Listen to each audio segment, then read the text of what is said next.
Joining us to discuss more on this is Bolu Michael-Biyi, a foreign policy analyst in Eswatini at the moment. Thank you so much, Bolu, for joining us. Thank you for having me. It's a pleasure. Now, Bolu, speak to us. Given the high-risk urban status, how much, how would such cuts affect counterterrorism readiness in America's largest cities? Okay, thank you. You see, big cities like New York, Los Angeles, Chicago, they're not just cities, they're quite symbolic. You know, they represent United States on the global stage. It shows their level of growth in terms of industrialization and, so they represent America in a great way. So cutting these funds from these big cities is a very huge security risk. I've lived in Chicago for a couple of months, and it's such a big city and high crime there. And I can't imagine that kind of city having its resources being cut. And this is even because while the funding is still there, there's still high crime. Now imagine if this funding is taken away from that kind of city. So it means that there'll be less money for the coordination, for the training of these security personnel, and also slower intelligence and very slow emergency response as well.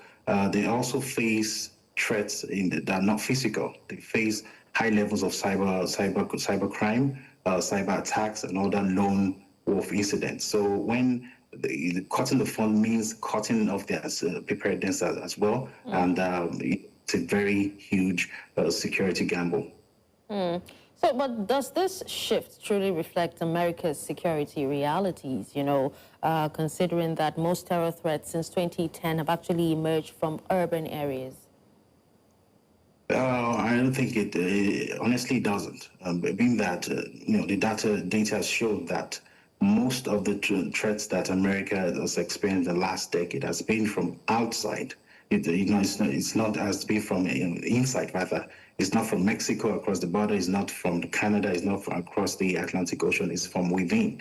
It's from these urban centers. So when resources are taken away from these urban centers, with the hot zone for these threats and crime, then it doesn't make sense to me, honestly.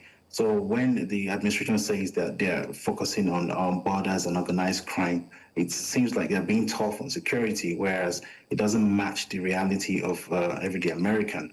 So to me, I feel it's more of a political move than a practical step when resources are being shifted from one state to another, simply because one state aligns more with the administration's goals or pursuits. So I believe that if the goal is genuinely the security and safety of every American, then there shouldn't be favoritism in terms of allocation of resources for security. Now, speaking of resources being shifted from one state to another, we know that 12 Democratic-led states are challenging the policy in court, claiming political bias. So what precedent could this set for future federal funding and the balance of power between states and Washington?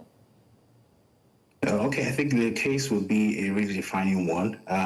If the court sides with the states, which is very likely, it shows that it's kind of emphasizing the fact that federal funding should be based on the need as against political alliances, or whether if a state is red or blue. But if the administration wins, which I think would not be the case for public policy reasons, but then it's opened the door for the future presidents to kind of misbehave in the same manner, redirecting resources to wherever they feel is necessary, even against data and expert analysis.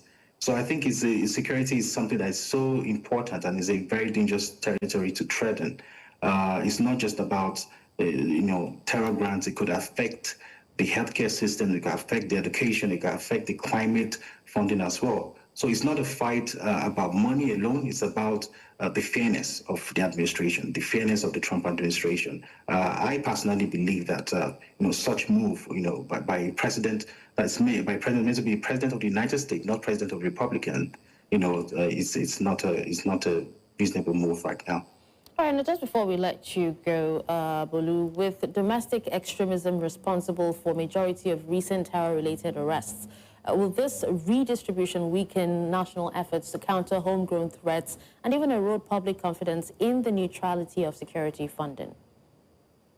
Yes, it will definitely, because domestic extremism, has been the number one threat. It's currently the number one threat that the United States is facing right now in terms of security.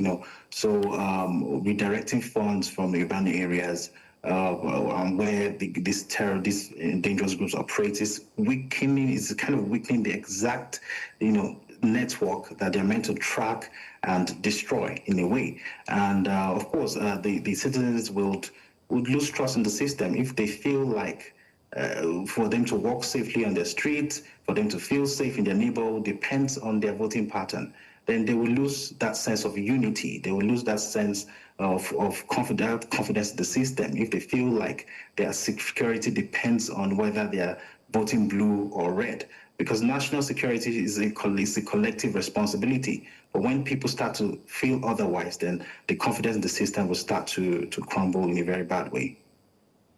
All right, well, thank you so much, Bolu Michael-Biyi, for your time and for speaking on this.